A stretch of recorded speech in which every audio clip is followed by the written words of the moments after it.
Seja muito bem-vindo à nossa escola bíblica online. Nós adotamos a revista Compromisso, esta que se encontra em minhas mãos. Estamos na lição de número um, justamente nesse início de segundo trimestre de 2026, falando sobre o Evangelho versus corrupção, ontem e hoje, conforme a proposta em nossa revista Compromisso.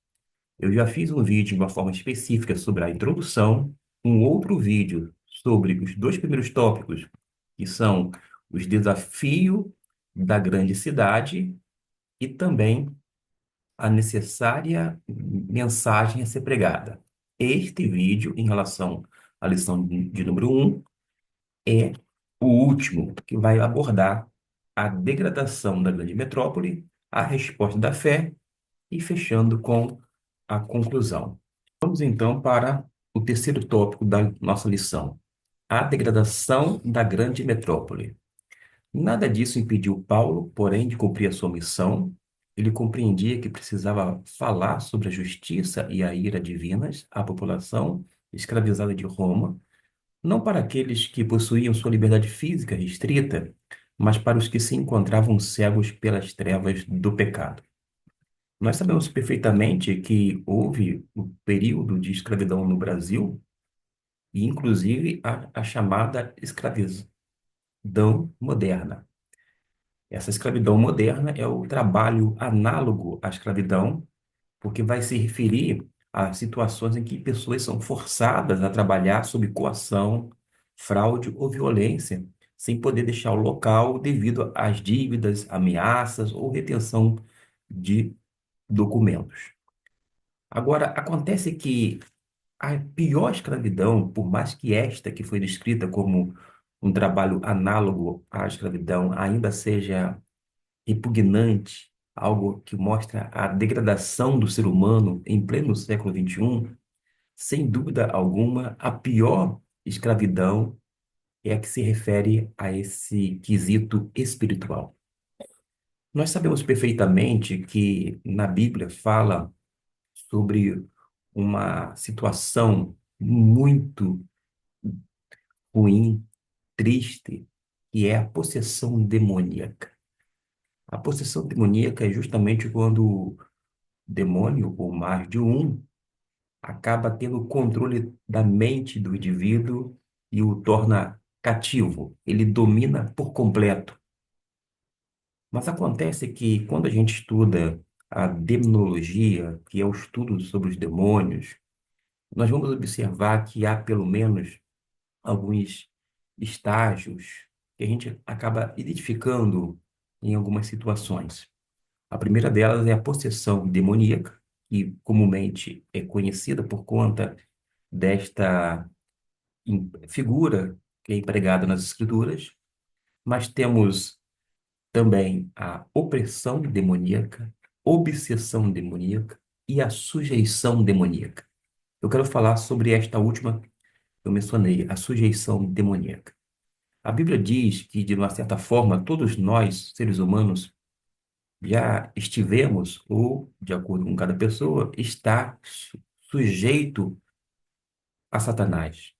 Ele é preso não apenas pelo pecado, mas é escravo de Satanás, porque ele não consegue fazer a vontade de Deus, logo ele se torna escravo de Satanás. E espiritualmente falando, não existe meio termo. Ou você faz a vontade de Deus, ou você faz a vontade do diabo. Ou você está sujeito a Deus, ou você vai se sujeitar ao diabo. Não tem meio termo. Não tem como ficar em cima do muro. Não tem como a gente tentar, de alguma forma, tornar algo melhor em termos de compreensão, porque esta é a realidade. Da mesma forma, essa sujeição demoníaca, sujeição ao diabo, que faz com que as pessoas acabem fazendo não a vontade de Deus, mas sim a vontade do diabo, de uma forma consciente ou inconsciente, é, sem dúvida, o pior tipo de escravidão. Estou me referindo a esse quesito espiritual. Mas a argumentação paulina era simples. Ele fala sobre o poder e os atributos de Deus que eram perceptíveis claramente pela obra da criação. Nós sabemos, quando a gente estuda principalmente a teologia, que há uma revelação geral.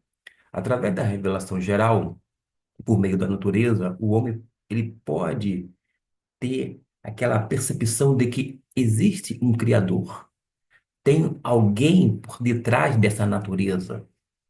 Além disto, dentro da revelação geral, há aquela questão relacionada à consciência humana. O homem não faz apenas perguntas tipo de onde eu vim, quem eu sou, para onde eu vou, mas ele vai saber que tem, sem dúvida alguma, uma mente criadora, tem um ser que é muito maior. E se ele comunica com as outras pessoas, logicamente, um ser que também se comunica o criou. É impossível a gente se comunicar como ser humano e ter um criador que não se comunica. Mas isto é dentro da revelação geral. Nós sabemos perfeitamente que existe uma revelação que é específica. Deus se revela na Bíblia e vai ter esse processo que a gente chama de revelação progressiva e vai culminar na pessoa bendita de Cristo Jesus. Logo, Cristo é a parte mais alta desta revelação. Mas prosseguindo aqui, fala sobre o poder e os atributos de Deus que eram perceptíveis claramente pela obra da criação. Vai citar o versículo 20, faço leitura, pois os seus atributos invisíveis e o seu eterno poder e divindade são claramente vistos que desde a criação do mundo, sendo percebidos mediante as coisas criadas, de modo que eles são inexcusáveis, isto é, indesculpáveis. Os homens não têm como dar desculpa. Ah, eu não tinha noção de de um ato de um criador, mas ainda assim não tem como se desculpar. A própria natureza revela claramente. Porém, por terem rejeitado o próprio Criador e qualquer desejo de se relacionar com com ele, a humanidade foi entregue aos seus caprichos, levando-os a pecados como a degradação do corpo, de acordo com o versículo de número 24. Por isso, Deus os entregou nas concupiscências dos seus corações, a imundícia para serem os seus corpos desonrados entre si. Deus os entregou. Deus deixou, assim, eles de lado nesse sentido, dentro desse contexto que eu estou falando. Do versículo 26 e 27 fala sobre os relacionamentos sexuais contrários ao padrão divino na criação. Você pode fazer a leitura do versículo 26 e 27 e a maldade em relação ao próximo, gerando uma gigantesca lista de condutas indignas, conforme o versículo 29 até o 31. O autor vai prosseguir dizendo que quem observa esta lista percebe como ela é atemporal. Note que não é temporal, e sim atemporal. Porque pecados como a soberba, a calúnia, a contenda e a falta de misericórdia, por exemplo, podem ser percebidos em qualquer instante da história, em qualquer época, em qualquer lugar, demonstrando como são apenas uma consequência da falta de relacionamento do homem com a suprema fonte de toda bondade, que é Deus.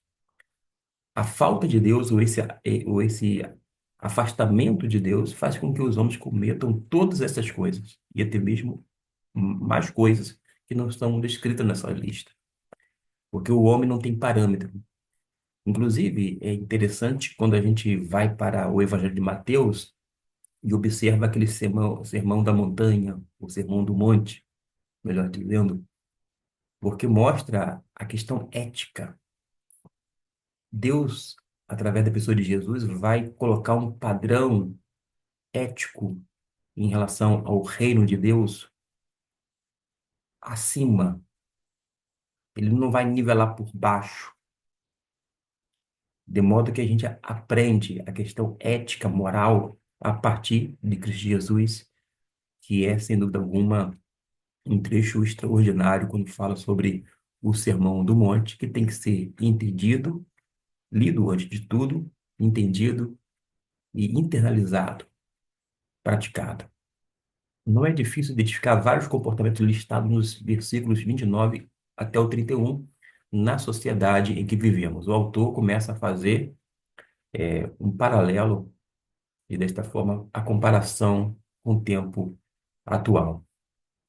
Porque apesar de nós falarmos que o Brasil é um país tido como pacífico, ele não entra em guerra, não faz guerras com seus vizinhos, mas nós vemos que o brasileiro não é tão pacífico assim. Eu falo brasileiro de uma forma geral, porque nós temos todo tipo de violência, quer no trânsito, quer dentro de casa.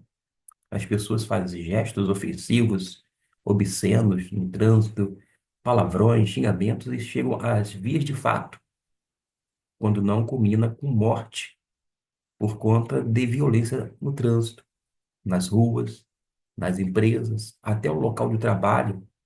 Nós temos todo tipo e sorte de violência. Eu conheci uma professora, esposa de um pastor, já de saudosa memória, que, além de psicóloga, dava aula de história. Ela foi literalmente agredida com uma cadeirada por parte de alunos. Não um aluno, mas alunos. Os alunos jogaram cadeira nela. E ela já era uma senhora de idade. Uma falta de respeito, com extrema violência para uma educadora, até mesmo nas empresas, hum, nos órgãos públicos, nesses setores. Quantas vezes nós temos visto agressão? As pessoas procuram uma unidade de saúde, um hospital, e a despeito do mau atendimento, as pessoas tomam atitudes realmente que não são compatíveis com aquilo que a Bíblia preceitua, e até mesmo em casa. A violência sexual, a violência física, psicológica, emocional e assim por diante. O pior, o autor vai dizer, é que é ver tais comportamentos permeando as comunidades cristãs modernas. Não são poucas as igrejas onde a demonstração de cuidado e zelo com os irmãos deram lugar há muito tempo à ostentação e ao individualismo. Tem uma frase que a gente escutou durante muitos anos, é de que família forte, igreja forte. Família fraca, igreja fraca. Infelizmente, o pilar da família tradicional ruiu. Hoje nós temos um outro tipo de família. É uma família moderna. Eu não vou entrar aqui nos pormenores. A sociologia nos ajuda bastante a explicar esse fenômeno, essa mudança. A Bíblia, teologicamente falando, vai também mostrar aquilo que deve ser tido como princípio para o seio familiar. Mas acontece que as nossas famílias estão desestruturadas, não encontram mais aquele referencial bíblico, de modo que venha a pautar suas atitudes, seus comportamentos, as suas ações, suas palavras, seus pensamentos na palavra de Deus. E mesmo estando inseridas as famílias na igreja cristã, elas absorvem tantas coisas do mundo e acabam introduzindo sorrateiramente e sutilmente nas igrejas. E quando diz aqui que não são poucas igrejas onde as demonstrações de cuidado e zelo com os irmãos deram lugar há muito tempo à ostentação e ao individualismo. Mas, além disto, a gente poderia mencionar, não como parte do estudo e da proposta do autor, falar sobre as chamadas panelinhas. E até aceitável termos panelinhas na escola, no emprego, em outro ambiente. Mas panelinhas dentro de uma igreja local não deveria haver. É uma vergonha. Existem panelinhas que acaba excluindo literalmente as outras pessoas de fazerem parte daquele grupo. São seletivos. Quem pensa diferente, age diferente, é um tanto diferente em uma postura ou outra, não permanece no grupo, não adentra o grupo. E esse grupo, às vezes, é tão íntimo, tão próximo, mas não permite, não é flexível a ponto de permitir que outras pessoas adentrem, façam parte. A panelinha é uma desgraça e uma vergonha na igreja local. onde ela é identificada ou verificada, mas a ostentação, o individualismo. Eu fico muito preocupado com as músicas que adentram as nossas igrejas, é sempre na primeira pessoa, do singular. Eu. Deus cura somente a mim. Ele fala somente comigo. Neste sentido, não troco muitas dessas músicas e cânticos modernos, ainda que sejam tidos como espirituais, com hinos do cantor cristão.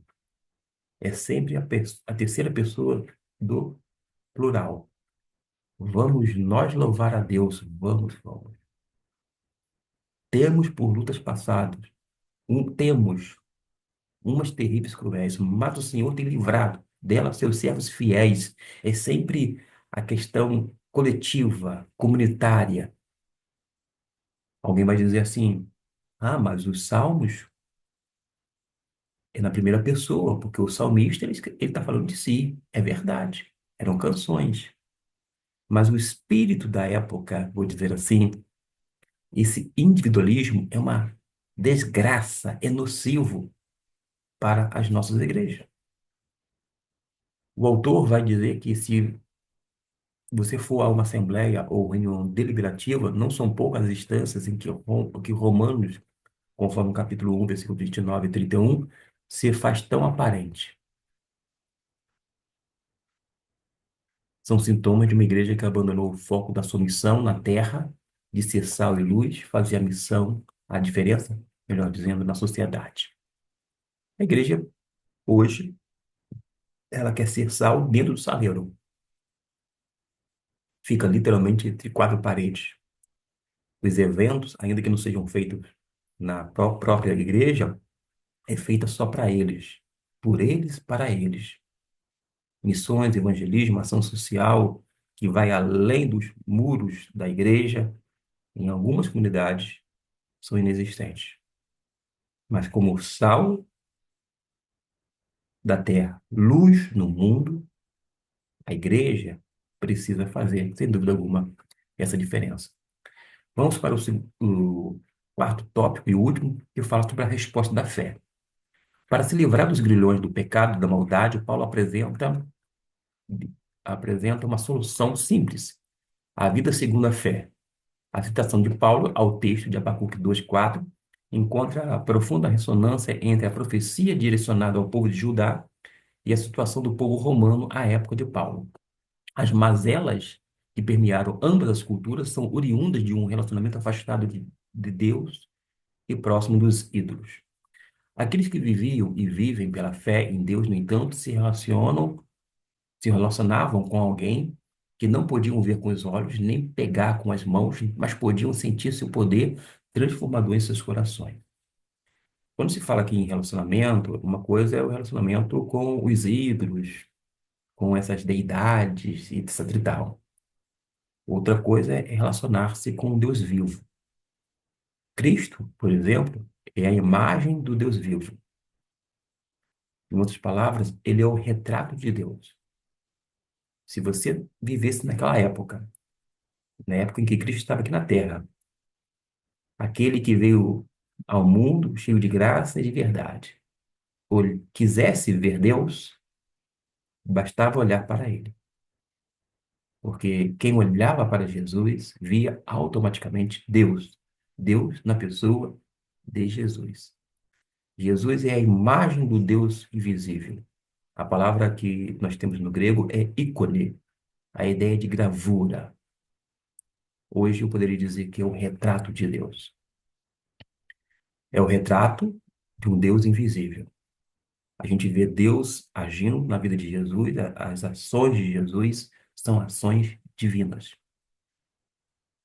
Mas esse relacionamento com Jesus é transformador, modifica o ser das pessoas.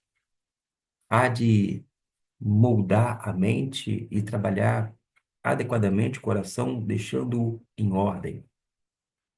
Mas com este fundamento, os romanos podiam agora compreender o arcabouço teológico que o Paulo pretendia lhes apresentar.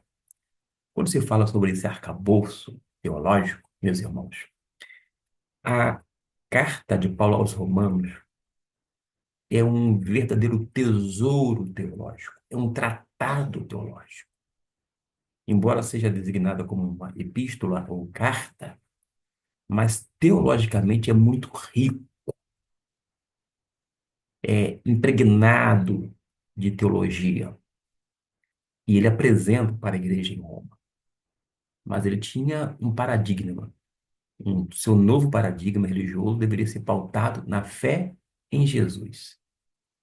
Note que era a fé em Jesus que havia vindo ao mundo, porque Deus, na pessoa de Jesus, deixou a sua glória, veio ao mundo, habitou entre nós, viveu aqui e se apresentou cheio de graça e verdade. As ações de Jesus, porque diz a Bíblia lá em Atos dos Apóstolos, que Deus ungiu Jesus no Espírito Santo, ou com o Espírito Santo, e, portanto, Jesus andou fazendo bem a todas as pessoas aqui na terra. E então a gente precisa apresentar Jesus, porque a fé precisa ser depositada nele, não em outra coisa. A gente não tem que depositar nossa fé na igreja local. É fé em Jesus. Não é fé na associação ou na denominação, na convenção estadual ou em nível nacional. Não é fé na Aliança Batista Mundial, mas é fé em Jesus, isto é, em Deus. É depositar sua fé no seu sacrifício por nossos pecados. Uma certa igreja batista, ela fez um momento onde havia a pira, um fogo estava aceso e foi orientado as pessoas a colocarem os seus pecados naquele papelzinho e foi orientado a colocar o papel na pira. Várias pessoas, assim, aos poucos, foram se achegando e dizia o pastor: à medida que vocês vão colocando esse papelzinho contendo os pecados praticados por cada um de vocês, os seus pecados serão purificados, vocês serão perdoados. Isto não é um ato simbólico, isto é paganismo, isto é misticismo, não é uma ação cristã, porque o que nos purifica os pecados, sem dúvida, é o sangue de Cristo Jesus. Um sangue puro, imaculado, vertido na cruz do Calvário. O que nos purifica é o sangue de Cristo. O sangue de Jesus tem poder, poder para nos purificar. Purificar não de alguns pecados, mas de todos os pecados. E não é uma ação supersticiosa, mística e pagã, ainda que feita por uma pessoa que ocupe uma função pastoral. Não terá validade alguma, a não ser, de repente, emotiva ou algo emocional. A pessoa se sente muito bem, mas não é a pira, quando depositada um papel contendo os seus pecados, que vai fazer com que você receba o perdão da parte de Deus. Não é um ensino bíblico, não é um ensino cristão. Portanto, deveria ser rechaçado por todas as pessoas que estavam naquele ambiente, mesmo vindo de um pastor que se esperava um respaldo escriturístico, não um ato dessa natureza. Isso é para chamar a atenção que nem tudo que nós, pastores, falamos ou fazemos necessariamente é correto, é bíblico. Mas todas as vezes que nós orientarmos para que o povo de Deus venha se aproximar mais e mais da palavra, aí sim, todos os demais precisam estar mais próximos de Deus por meio da bendita palavra. Deveria ser pautados na fé em Jesus, no seu sacrifício por nossos pecados, e não mais em uma série de ritos, cujo objetivo era apontar para o ato de profundo amor demonstrado pelo Filho de Deus pela humanidade. Essa fé estava aberta a todos que crescem, sem distinções. Era uma mensagem importante para uma igreja que parecia dividida e que Paulo buscava com esta epístola tratar de forma definitiva. Quando fala parecia dividida, tem uma situação entre duas senhoras distintas que mostra aí um embate. O apóstolo Paulo não dá mais detalhes, mas a partir daí tem várias especulações. Mas a despeito dessa situação tênue com essas duas senhoras, nós temos nessa parte final, antes, portanto, da conclusão, uma palavra que fala sobre a importância dessa mensagem para uma igreja que parece dividida e que buscava tratar, através da epístola, de forma definitiva.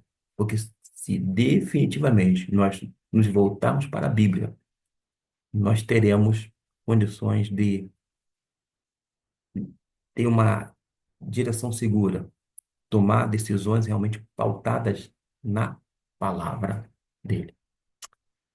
Vamos então à conclusão. Precisamos ter consciência plena de quem é Jesus Cristo e o seu sacrifício representou para nós.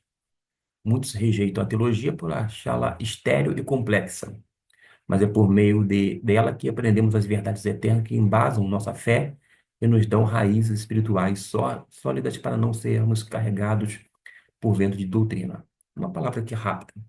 Teologia é um estudo sobre Deus, acerca de Deus, é um discurso sobre Ele. A teologia ela tem que ser feita sempre pautada na palavra de Deus, feita em oração, por alguém que tem um relacionamento íntimo, profundo e duradouro com o Senhor. Agora, todo mundo, de uma certa forma, faz teologia. Todas as vezes que a pessoa omite uma opinião, fala sobre a Bíblia, sobre Deus, etc e tal, ele está fazendo teologia.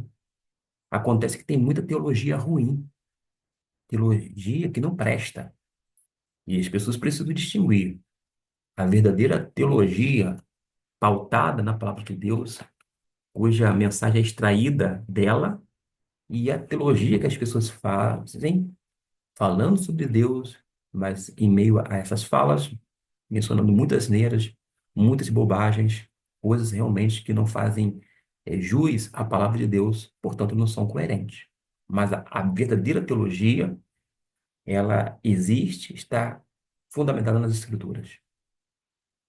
É para todos, todos aqueles que realmente desejam aprender aos pés de Cristo, tendo-o não apenas como seu Senhor e Salvador, mas também como Mestre. Dois, devemos ter consciência de que não podemos viver longe do nosso Senhor e dos seus ensinamentos, pois as trevas rapidamente nos consumirão. Mesmo que já tenhamos aceitado Cristo como Salvador, devemos reconhecer seu senhorio em nossa vida, para não sermos vítimas das armadilhas de Satanás. Coloque em nosso caminho. A gente vai ter que ir por parte aqui. Eu não vou aqui contra-argumentar, mas até tentar encaixar as coisas da melhor maneira possível para você que me acompanha. Quando você aceita Jesus, você o recebe como Senhor e Salvador de sua vida, porque Ele é Deus, pode salvá-lo perfeitamente. Você aceita como Senhor, nosso único e suficiente Salvador, sobretudo, mas Senhor, logo você acata o senhorio de Cristo. Acontece que a decisão que você faz ao seguir Cristo é para a vida toda. Você não olha para trás, e quem olha para trás não é apto para o reino de Deus, não é digno de Jesus. Outra coisa é que, como Senhor da nossa vida, a gente vai estar inclinado para ouvir a voz dele através de sua palavra, dos seus ensinos e etc e tal. A nossa inclinação vai ser para as coisas do Espírito, não para as coisas da carne. E as obras da carne, nós aprendemos, por exemplo, lá na epístola da mesma autoria, uma referência a Paulo, sendo que aos Gálatas. Mas acontece que nós estamos em batalha espiritual, desde que nós aceitamos a Cristo Jesus como Senhor, Salvador, Mestre, etc. e tal. E o tempo inteiro Satanás anda ao nosso derredor. Ele busca quem tragar. Mas qual é o segredo? Que deixa de ser, naturalmente, porque a Bíblia revela, primeiramente, é sujeitar, pois, a Deus. Sujeitai-vos, pois, a Deus. E o diabo, que fica rugindo semelhante a um leão, ele vai nos deixar, porque nós estaremos não apenas sujeitos a Deus, nós automaticamente não estaremos dando ouvidos a Satanás, não daremos brecha para os seus ardis, as suas armadilhas, porque Deus vai nos revestir com uma armadura. A armadura de Deus, agora conforme Paulo aos Efésios, vai ser para que todos nós juntos, não de forma isolada, mas juntos, como um exército, viemos colocá-las. Aí a gente resiste aos dardos inflamados do maligno, a todas as tentações, as artimanhas, as armadilhas que Satanás coloca no nosso caminho. Agora, a gente vai lidar com o inimigo, numa referência à nossa carne, que é a natureza pecaminosa que continua residindo dentro de nós. A gente não pode se inclinar para a carne, porque a obra da carne vai conduzir a uma morte, as coisas realmente ruins, mas para as coisas do Espírito. Precisamos compreender que viver pela fé não significa viver sem nenhum tipo de planejamento de vida, como algumas pessoas creem, mas sim seguir seus planos com consciência viva de que Deus existe, enviou seu Filho Jesus, né, para nos salvar e espera manter um relacionamento conosco. Relacionamento íntimo, profundo e duradouro. Nós podemos fazer planos, mas se não tiver planejamento, se não tiver execução, não vai para frente.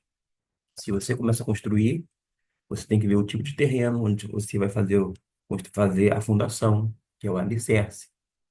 Você precisa encontrar aquela parte sólida, firme, para que você possa construir o seu alicerce. Você vai ter que investir. Ah, tem um plano de construir. Fez o alicerce, faz um orçamento, tem a lista de materiais, você vai ver o seu orçamento.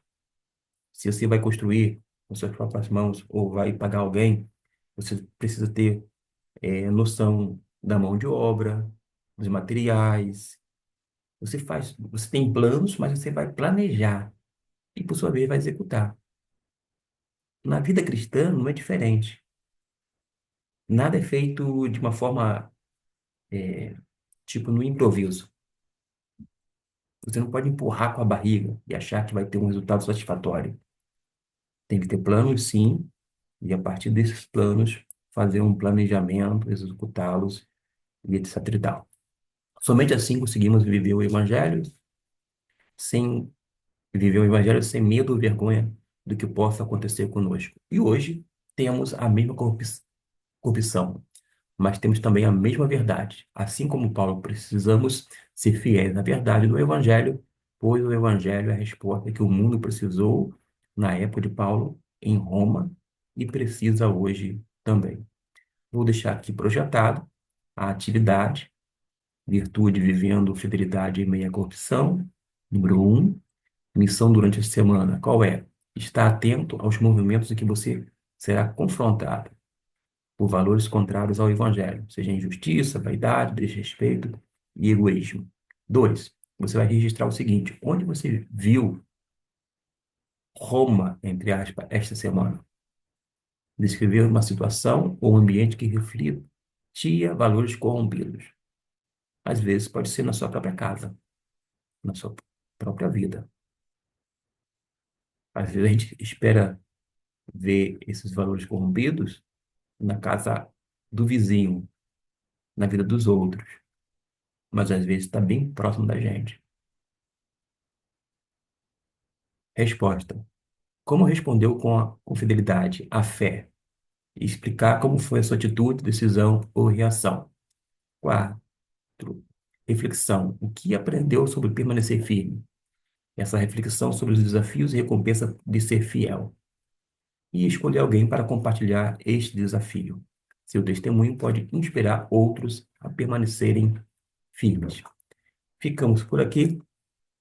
E caso você queira algo relacionado ao conteúdo escriturístico, numa referência a Romanos, capítulo 1, eu vou fazer um outro vídeo dentro da playlist EBD, tratando não necessariamente versículo por versículo, mas esses versículos bíblicos, para que você, principalmente professor, tenha condições de acumular o máximo de informações, conhecimentos, dados da palavra de Deus, inclusive a partir do grego koiné, que eu vou projetar o texto na versão português e na versão grega.